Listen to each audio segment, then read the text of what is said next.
Vivimos en un mundo en constante cambio que usted merece entender, porque es imposible interpretar la realidad que vivimos sin conocer cada uno de sus colores. Porque muchos son los tonos de la actualidad. Presentamos Matices.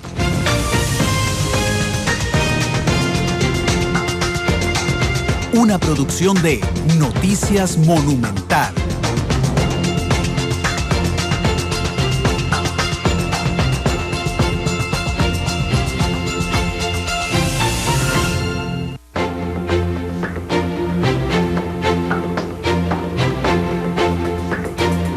Hola, ¿qué tal? Es la 1:37. Bienvenidos a Matices, este programa de Radio Monumental, que es una producción del Departamento de Noticias, que analiza los temas que son noticia en Costa Rica y en el mundo. Un espacio profundo de análisis, de entrevistas, de lo que nos interesa a todos. Isel Martínez, nuestra productora, hoy en horario adelantado, producto de los cambios que hay por la transmisión del partido entre Costa Rica y Sudáfrica. La otra semana, el de Estados Unidos. ¿Cómo estás, Isel? Buenas tardes, Randall. Muy buenas tardes a toda la gente que nos sigue a esta hora. Sí, horario adelantado, y también hoy vamos a estar con ustedes solo una hora con Matices. Vamos a estar hasta las 2:30, como ya les dijo Randall. Pero bueno, igual un programa que promete estar muy interesante. Y también un día que ha estado también cargadísimo de noticias, Randall, sí, desde muchos puntos. Sí, de hecho... Bueno, el caso de Gerardo Cruz, el muchacho apuñalado ayer, hoy lo explicaba en el noticiero. Noticia Monumental no cubre sucesos, pero en este caso en particular es el reflejo de un fenómeno más amplio, digamos, que el caso mero de Gerardo Cruz. Hoy era mañana y hemos sido bastante criticados en redes sociales a lo largo del día. Yo personalmente, como director de Noticia Monumental, conversé esta mañana con el director del OIJ, don Gerald Campos. Don Gerald nos informa a las 9:20 que ha muerto Gerardo Cruz. Así lo publicamos. 10 minutos después el mismo OIJ nos rectifica que está en sala de operaciones y tenemos que hacer la rectificación al aire. Eso nos generó un montón de comentarios, ¿verdad? De colegas, de algunos seguidores en redes sociales, bueno, sí, de colegas y de seguidores en redes sociales. Hay algunos que nos dicen, ¿por qué no acudieron a las fuentes oficiales? Aquí no estoy haciendo una defensa a ultranza de la información que publicamos esta mañana, pero ¿cuál fuente es más oficial que el director de la Policía Judicial para hablar de una muerte violenta?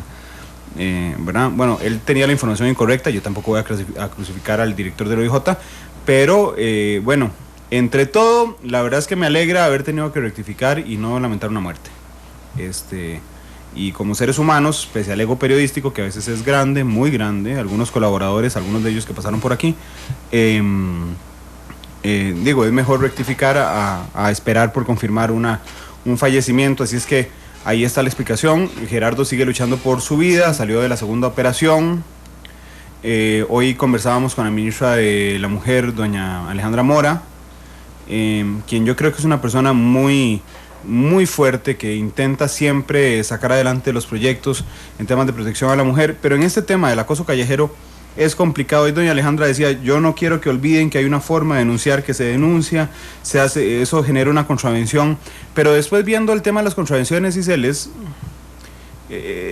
realmente complejo. Para que vos vas hoy caminando por San José, es muy complicado. Claro, te gritan algo o te toman sin que te des cuenta en un video. Para ir a poner una contravención, ¿sabes lo que necesitas? ¿Qué se necesita? El nombre completo de la persona que te grabó, la dirección y el número de cédula. Eso se lo planteamos hoy a doña Alejandra. Entonces decía, no, muy fácil, usted llama al 911, Isel Martínez esta tarde llama al 911, le dice a la policía, venga, porque este tipo me está grabando. Y no es desconfianza de la policía, pero digo, si están atendiendo un asalto en otra zona de la capital, van a priorizar una contravención sobre un delito.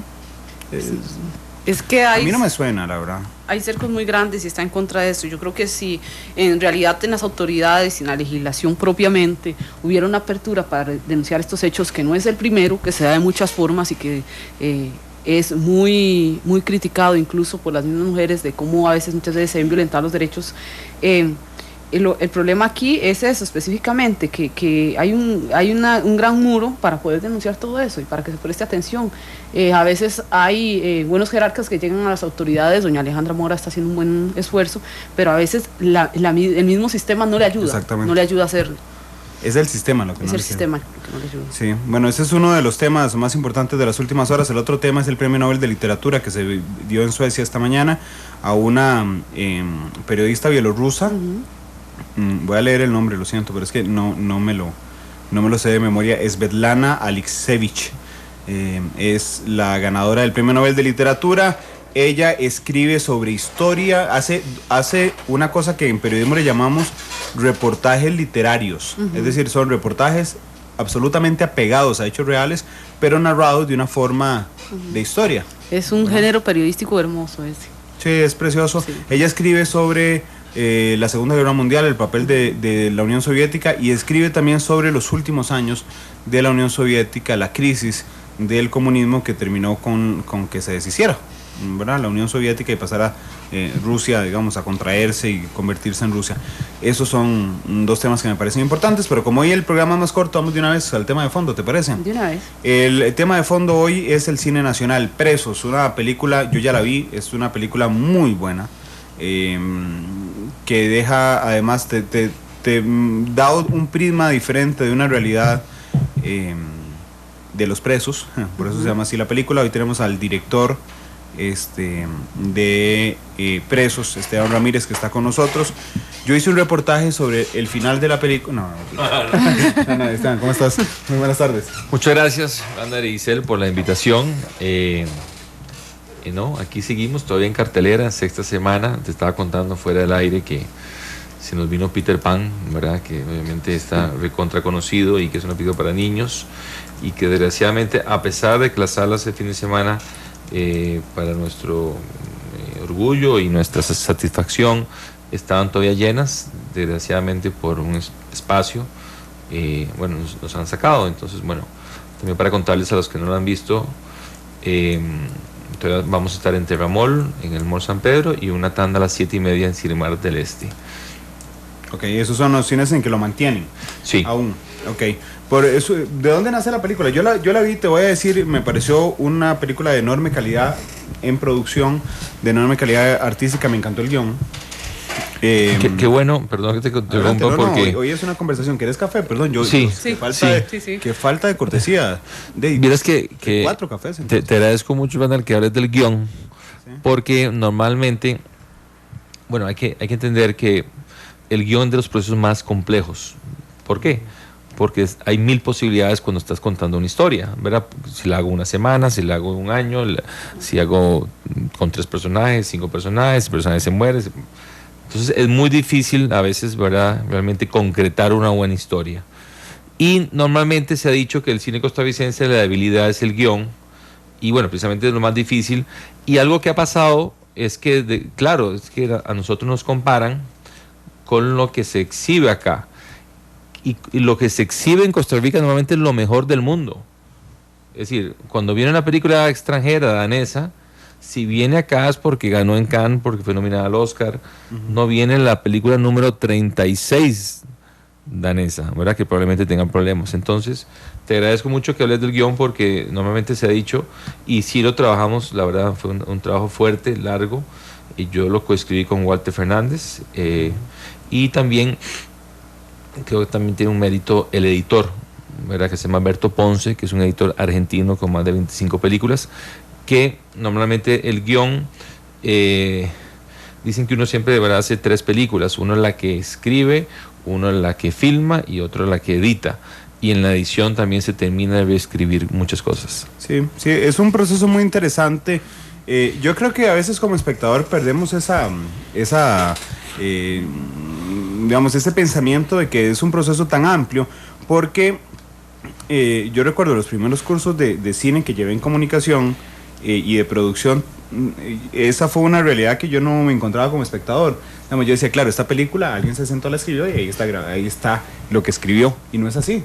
Primero pensás en un guión, hacer la película en tu cabeza, después filmás, pero cuando filmás hay escenas que quitas, que metes, en el mismo momento de la filmación te surge un cambio en que no se adapta a tu guión, digamos, y que vos dices, bueno, no, mejor hagamos esto así, y efectivamente nunca lo había pensado, son 3 películas diferentes porque llegas a la edición, te editan todo y te dan la película. No, y en rodaje te aparecen cosas.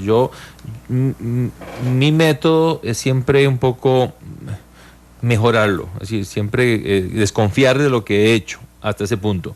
Nunca decir, no, esto está perfecto. Entonces, siempre la idea es mejorar, ¿verdad? En el rodaje, ¿verdad? Cómo puedo mejorar el diálogo, cómo puedo mejorar, y también aprovechar lo que el universo te da. Ya lo he dicho anteriormente, pero por ejemplo, pasó, para alguna gente que la haya visto, una escena que es de mis favoritas, donde hay una conversación larga entre las hermanas. No estaba previsto que se fuera la luz. Se va la luz en el rodaje. Ajá.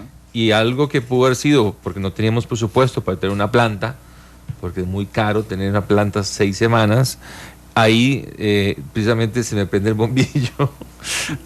Paradójicamente. Exacto. Y digo, no, eso está genial. Qué bueno que se vea la luz, porque esta conversación va a ser más íntima. Y entonces no estaba en el guión. Y seguir filmando sin luz. No, entonces todavía no ha llegado la luz, bueno, filmo no otra escena. Que se, ¿verdad? Con la luz que hay, y ya cuando viene la luz, no, obviamente simulamos que no hay luz con candelas. Claro, pero te prendió el bombillo para hacerlo más dramático, inclusive. Más íntimo. Sí, más íntimo. Porque aparte también es bonito porque, digamos, dio para un poquito de humor, ¿verdad? Que uno, cuando está viendo un programa de televisión, la hermana, ¿verdad? Te hace una expresión ahí bien vacilona, y creo que se presta para precisamente como hablar, porque inclusive ahora con toda esta tecnología y aparatos, ¿verdad?, que nos tienen en la mano, ¿verdad?, cuesta que nos sentemos a hablar, y a veces esas cosas ayudan a... Señorita Martínez. Ahora sí, cuando vemos el estado de la producción cinematográfica en el país y todo eso, ¿influye en algo la forma o el proceso en el que se da, en que se debería normalmente la producción de una película? Vos decís que... En cuanto a guión, en cuanto a grabación, filmación. Si tenés que adaptarlo a un presupuesto nacionalizado. O alguna situación particular. Mel Gibson, que estuvo aquí mucho tiempo, bueno, parece que ya no, creo que vendió, ¿verdad? Sí. Y yo por suerte, lo logré estar con él en una fiesta, y yo trato de aprender de cuando tengo una personalidad así, y a veces hasta les digo si me puede dar un tip, ¿verdad? Un tip, consejo, ¿verdad? Entonces al final de la conversación le dije, vos me harías un consejo. Entonces precisamente unos consejos que se los doy a cualquiera joven que esté por hacer su película, o su corto, bueno, más película, por corto no es tanto el riesgo, es no gaste más de lo que tu propio mercado te puede dar. Estamos hablando ahí que viene el mercado más grande, claro, pero es un gran consejo. ¿Por qué? ¿Por qué? Porque desgraciadamente tenemos un mercado pequeño, y no veo que vaya a pasar de 5 y algo a 10 millones en pronto tiempo, que tampoco 10 millones es decir, Estados Unidos, ¿por qué es la meca del cine? Bueno, es porque es el país más, porque tiene un mercado de 350 millones de personas, y muchas con mucho dinero. Ellos por eso pueden gastarse 40 millones de dólares en una película, que eso es poco, y es negocio. Entonces, sí, eso es un tema. ¿Por qué? También porque el país no es barato. Y resulta también que de las cosas más baratas es la entrada al cine. Entonces sí tenemos que ser muy cuidadosos, y yo debo decir que pensé un poco con la experiencia que tenía de Gestación y Caribe, que iba a tener patrocinadores, y ya estábamos acercándonos al rodaje y no aparecía patrocinador, y ya tuvimos que rodar, y de ahí sí tuvimos que hacer ajustes, precisamente porque ya tengo alguna experiencia, y ya sé lo que más o menos puede dar el mercado y lo que puede dar afuera, porque con Caribe inclusive no tenía idea todavía cuánto era lo que se podía pagar por una película afuera, y realmente por un lado se ha democratizado mucho el cine, porque se filma en digital, se proyecta ya en digital, pero entonces, ¿qué es lo que pasa? Es que hay más competencia. Hace que tengamos que el mercado inclusive tengamos que pelearlo entre más. Igual el cine costarricense, digamos, ha evolucionado respecto a los retos que presenta. Te conté ahora cuando empecé a estudiar comunicación que uno de los primeros cursos que llevas en la Universidad de Costa Rica es apreciación de cine y dichosamente en comunicación ves un poco más de producción. Perdón, Branda, sí. Que debería ya haber un curso en escuelas de cine sobre ya de cine nacional, porque ya hay varias, claro. Ya hay muchas. Cuando yo comencé, obviamente era una al año y pasamos del 86 sin una, y yo creo que ya se presta para que haya un cursito, pero adelante. No, tenés toda la razón, pero yo recuerdo, eso fue en el 2001, y recuerdo que ahí la gran trampa que había, o el gran reto que había, es que nos decían, hay tres momentos, digamos, en hacer una película: la preproducción, el rodaje y la distribución. Había dos trampas. Una de las trampas era el rodaje, porque era muy caro, digamos, grabar en cine o grabar en formato para cine. Y después la distribución, que creo que es el que todavía se mantiene hoy. Pero el tema del rodaje, digamos, ha disminuido los costos gracias a la digitalización de las tecnologías. Antes, si me corriges si no estoy bien, antes era cinta de 35 milímetros. Y 16 milímetros. Esa era la que usaba, que era carísima. Sí, entonces, antes, yo cuando hice, ayer estaba hablando con unos alumnos, en la UCR, les contaba que cuando filmé 11 Rosas, que ya va a ser un corto hace 15 años, recuerdo cuando se filmó en 35 milímetros, traje una cámara la cámara costó $7,000 de alquiler. Cada rollo para grabar 5 minutos eran $250. Y un momento dado, esas latas, que eran 100 latas, las tenía una refri porque había que tenerlas bien, ¿verdad? Y yo, esa vez fue una suerte porque, digamos que estaba comenzando y como que era un muchacho joven, como casi no había nada, como que varias empresas decidieron apoyar. De hecho, recuerdo que el Banco Nacional no quiso, pero filmé ahí cerca del banco, y como había una gran inversión, llamé al gerente y vio obviamente la cosa, probablemente que no había visto nunca un set así de cine tan grande, y me llegó un fax, ¿verdad? Porque en ese momento era fax todavía. Me llegó un fax y fue una gran alegría. Entonces, imagínate que esa refri con esas latas, creo que valían más que inclusive de todo el edificio. Y era muy tenso, porque yo tuve que ver esas latas, llevármelas en una maleta, ir por aduana, tenían que revisarlas, ¿verdad? Sin que se velara.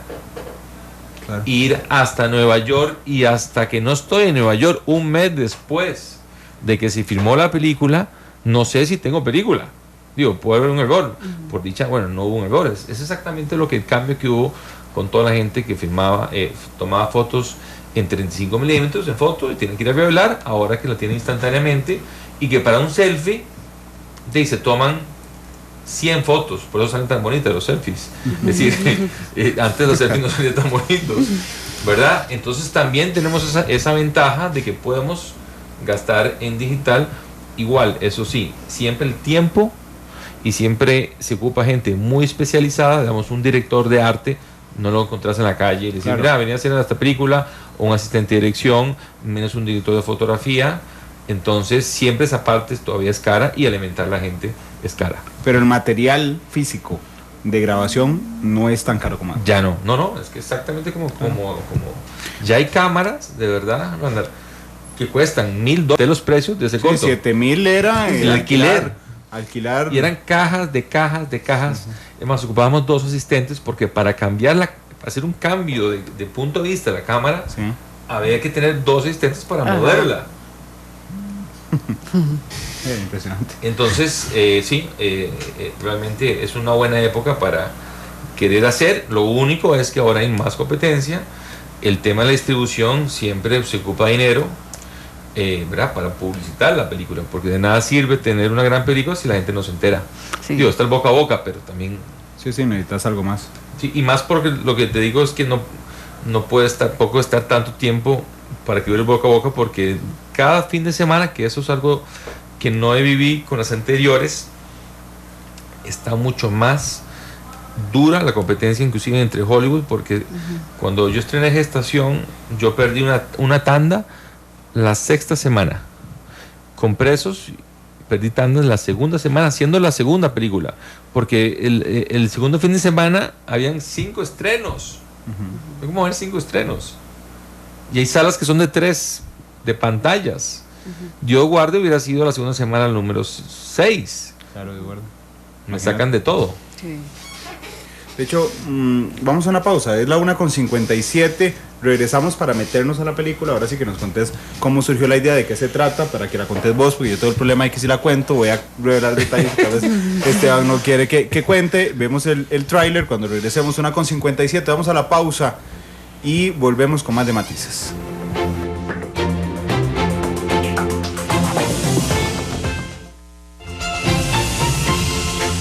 Porque la realidad tiene muchos tonos, matices.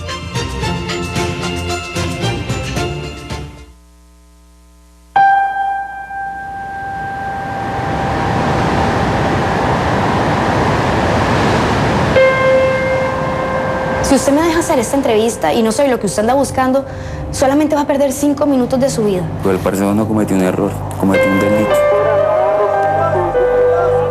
Subía, vamos, subía. Eso. 10 le cuestan 20. Mucho más. ¿Y tenés novio? Desde hace 5 años. Yo no sé quién la cuida, yo no sé por dónde camina ella, yo no sé si está expuesta a algún peligro. Este trabajo no te conviene, tenés que renunciar.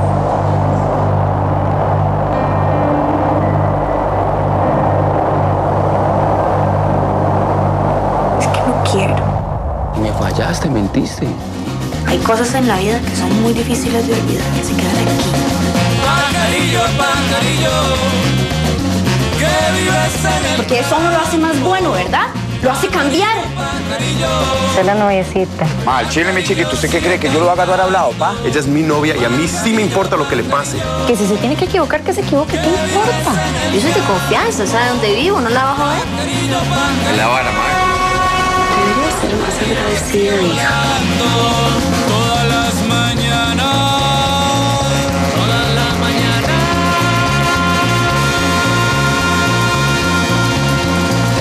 me decía mi abuela, bicho que no corre vuela, bicho que no corre vuela, bicho que no corre vuela, bicho que no corre vuela, bicho que no corre vuela, bicho que no corre vuela.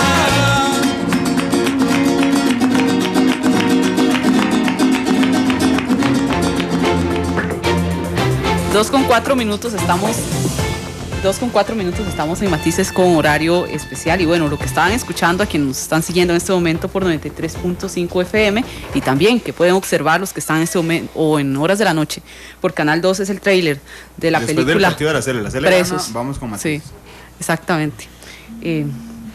Una historia, sin quemar la película para quienes no lo han visto, muy interesante. La adaptación y la construcción, ¿en función a qué se dio, don Esteban?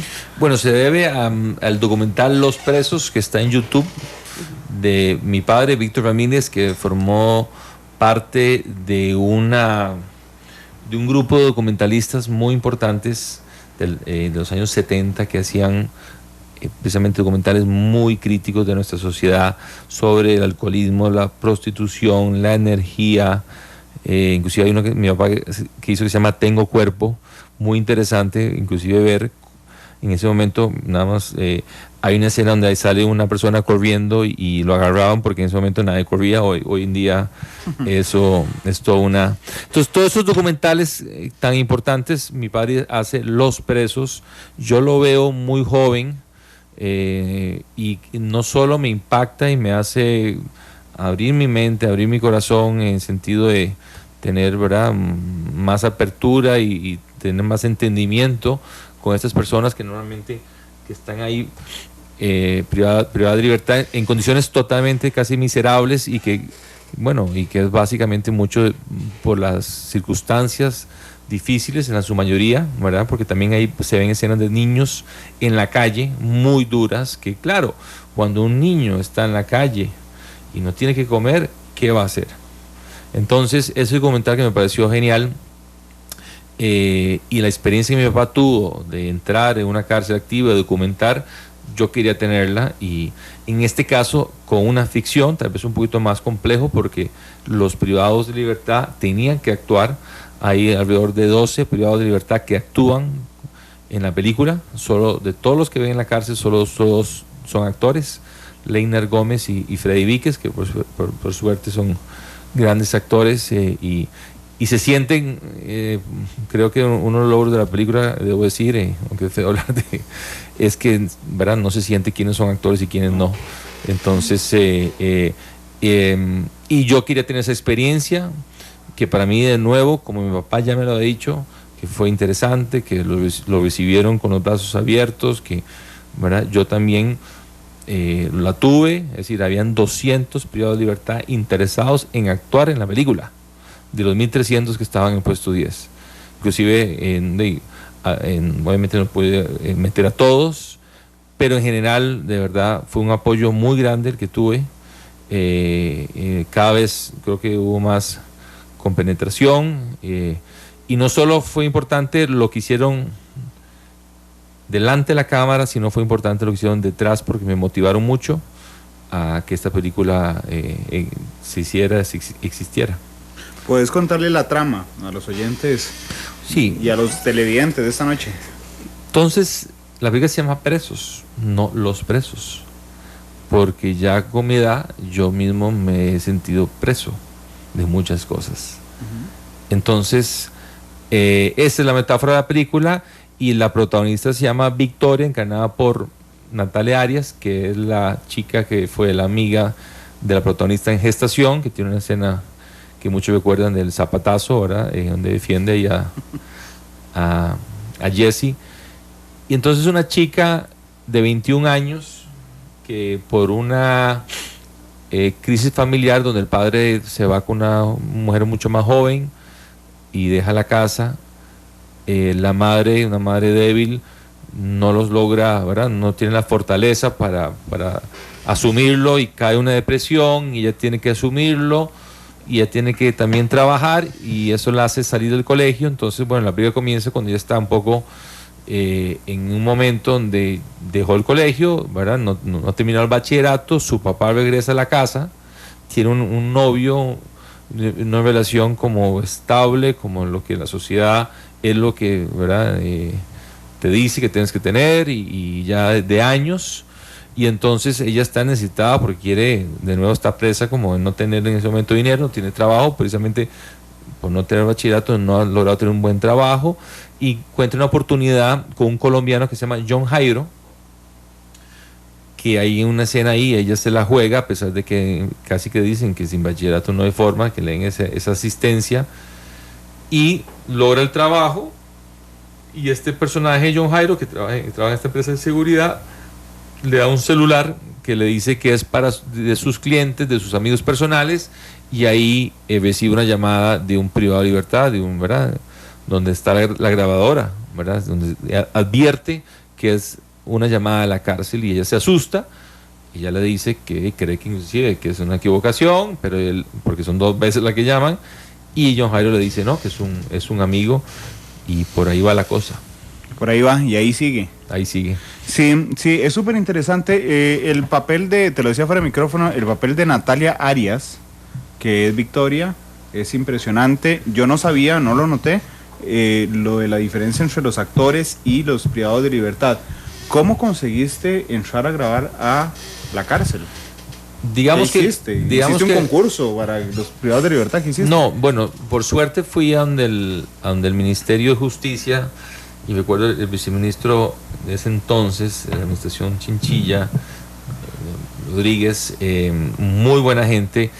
Él decía, Esteban, a mí me encantaría de verdad que se hicieran tours a la cárcel, para que la gente vea lo que es estar en una cárcel, vea lo que se puede llegar si se comete un delito. Y yo le dije, no, eso está muy bien, pero precisamente para eso estoy acá, porque eso no es viable, eso es caro, eso es complicado.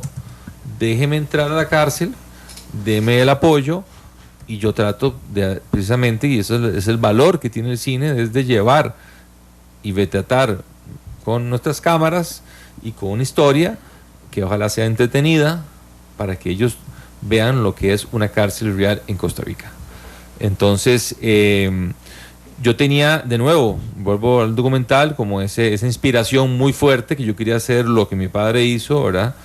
Que de nuevo, obviamente, tuvo su riesgo. Siempre, cada día había el riesgo de decir, bueno, nos van a volver a quedar entrar, es decir, van a haber de los 1.300, 100 que no quieren que firmemos. Bueno, era parte del riesgo que asumimos, pero de verdad fue muy bonito ver que había mucha gente muy entusiasta, que quería estar, que quería participar, que quería actuar, y realmente se enamoraron del proyecto. ¿Cuánto tiempo duraste filmando en la cárcel? 11 días. A veces eran solo actores y después fuimos a filmar nada más lo que son como lo que llaman en inglés pickups, que son nada más tomas para después insertar en ciertos momentos. Yo hubiera querido más, la verdad, si yo hubiera querido más. Hay cosas, lo que llaman el cinema verité, que son cosas que se captaron de la realidad. Por ejemplo, hay una salida de un privado de libertad real, es decir, la salida del privado de libertad que está ahí es real, es decir, no es montada. ¿Lo captaste? Lo captamos. Sí, impresionante, Isel. Sí, hace algún momento usted nos estaba contando. Ahora sí, cómo cuando se fue la luz en la toma esa que estaban grabando sobre la marcha, hicieron la adaptación al guión porque vieron que al final se adaptaba muy bien a la historia, pero en un contexto tan complicado como el de una cárcel, que a veces es algo que, aunque nosotros no lo cuenten, no sabemos qué se estaría adentro, también se vio obligado en algún momento a adaptar también lo que pasaba ahí o las situaciones que se fueron dando en el guión. No, claro, tampoco podíamos hacer lo que nos daba la gana, ¿verdad? Habían temas de seguridad que teníamos que cumplir, ¿verdad? Es decir, no podíamos hacer lo que nos daba la gana, ¿verdad? Inclusive con ellos mismos, ¿verdad? Cosas que podían de repente tener algún tema que era delicado, que nos pudiera generar un golpe físico o algo, ¿verdad?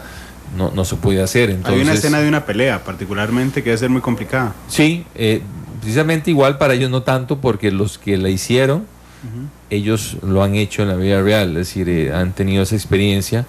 Y entonces sí, de verdad, yo recuerdo, por cierto, la primera vez me asusté muchísimo yo, porque yo no sabía, digamos, eso, te soy sincero, también no lo dirigí, yo no le decía, mira, tienes que grabarlo aquí, tienes que grabarlo por acá, ¿verdad? No, ellos ya sabían, nada más indicamos dónde iba a ser la situación, obviamente un punto de cámara, y recuerdo también, por eso muy valiente también Leiner, el actor, que asumió y ese primera vez lo hicieron muy real, ¿verdad? Claro. Lo hicieron muy violento, como tiene que ser. Como es en la vida diaria, en la cárcel. Como es ahí, en la cárcel, exacto, todos los días. Exacto. Que de hecho, vamos a ir al segundo corte. Te iba a preguntar que vamos a ver, no todas las películas buscan dejar una moraleja, ni todas las películas son activistas, digamos, sobre algo. Pero yo creo que Presos, vos querés lanzar un mensaje, que puede no ser una moraleja, pero un mensaje finalmente que le querés transmitir al público. Cuando yo terminé de ver la película, alguien me dijo, y me lo dijo con esta frase muy popular, la voy a repetir: mae, qué dura la cárcel. Yo no sabía que era tan dura hasta que vi la película. Bueno, porque todos nos imaginamos las cárceles de los Estados Unidos, sí. Precisamente, y nos desvinculamos de nuestra realidad, que la muestra precisamente Presos en la película de Esteban 2:15. Perdón, y es más dura, inclusive, sí. Es más dura lo que está. Digamos, hay un buen balance, creo, pero creo que inclusive es más dura todavía. Estuviste en puesto 10, tranquilito. Sí, no, tan tranquilito no, porque eran mucha gente y venían de Reforma, pero por supuesto la Reforma, donde hay las sentencias altas, ¿sí? Es más pesado todavía. Sí. No, cuando me refiero a tranquilito, es tranquilito en comparación con ir a máxima cerrada, digamos, exacto. Reforma, es una cosa complicadísima. Lo que pasa es que no, el personaje, ¿verdad? Que tampoco vamos a contar porque está ahí, ¿verdad? No era una persona que había cometido, ¿verdad?, un delito tan fuerte, ¿verdad? Entonces, para estar en máxima, ¿verdad? Ya eso es sería para otra historia, también debe ser muy interesante. Pero de nuevo, estoy casi seguro que de nuevo, llegando con respeto, con cariño, también creo que se hubieran muchos apuntado. 2:16, vamos a la pausa, regresamos con Matices. Analizamos los tonos de la actualidad Exploramos sus contrastes, matices.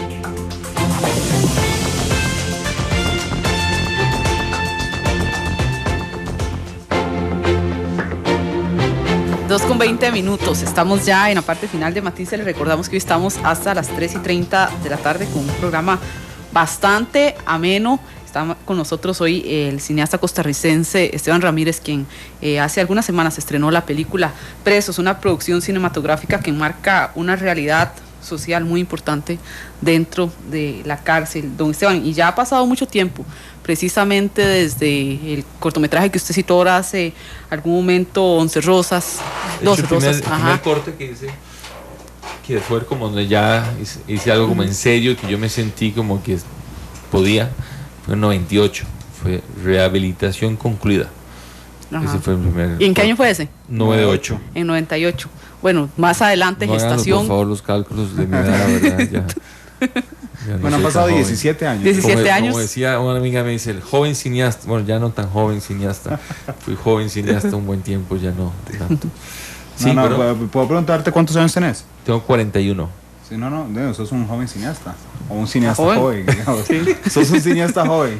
Sí, no, de las cosas buenas, y de nuevo, bueno, ojalá que nos estén escuchando precisamente los jóvenes, de que es una profesión que supuestamente, de hecho, donde uno está en su potencial mayor, se calculan los 52, 55 años, es donde uno debería hacer las mejores películas, y es un tema obviamente de madurez y bueno, de hacer cosas más interesantes y profundas, ¿verdad? Y tiene uno más experiencias de vida, y por eso es muy interesante lo que uno vaya a hacer, y recomiendo de que sí deba tener una conexión con lo que uno vaya a contar, porque si no la hay, no aguanta uno las veces que hay que volver a reescribir el guión, las veces que hay que volver a hacer una toma, a veces 15 veces. Yo de hecho tuve que refilmar en la cárcel. Bueno, eso no lo sabías. ¿No? ¿Refilmar por qué? Porque no había quedado una escena demasiado importante, no quedó bien.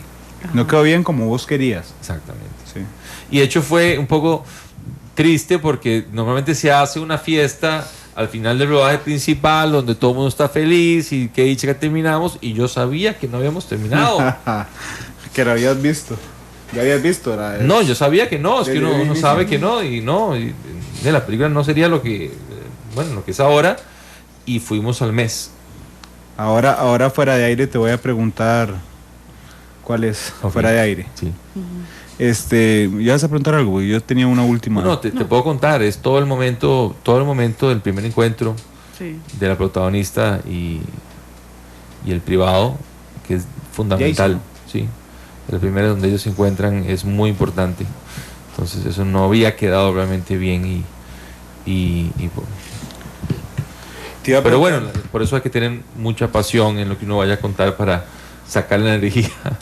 Te iba a preguntar el mensaje. El mensaje es porque el otro día yo vi la película en Casa Presidencial. Esteban andaba con dos muchachos que fueron privados de libertad realmente y que expusieron su historia. Y te quiero preguntar si tu idea del mensaje andaba por ahí, o por la realidad de las familias de afuera, o por la realidad de la gente que los ayuda desde afuera.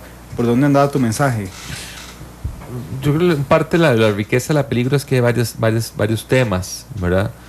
Un tema para mí es el perdón, por ejemplo, ¿verdad? Que es un tema universal y que es las cosas más difíciles que nos enfrentamos como seres humanos, perdonar, ¿verdad? Y que precisamente es lo que a veces nos ata y nos hace sentirnos presos.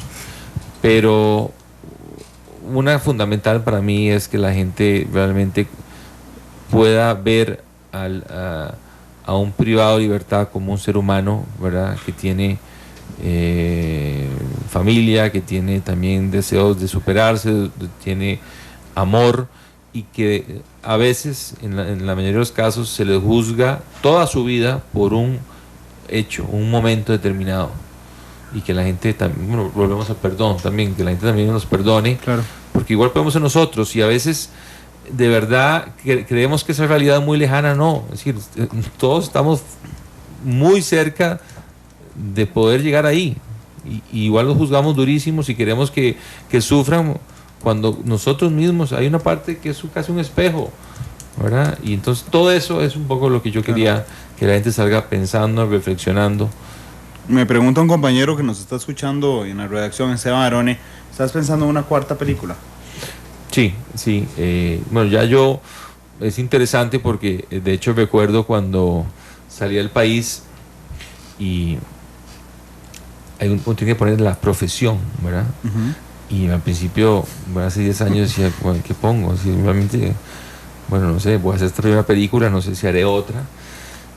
Creo que ya, unas cosas que sí estoy contento, bueno, es que la película la gente ha respondido y ha logrado premios afuera, es decir, que obviamente no es, ¿verdad? No es perfecta y habrá gente que no le guste, pero cuando ya sentís y ya lo hemos sentido, que mucha gente ha reaccionado con pasión, es porque, bueno, algo hicimos bien. Entonces, claro, la idea es seguir.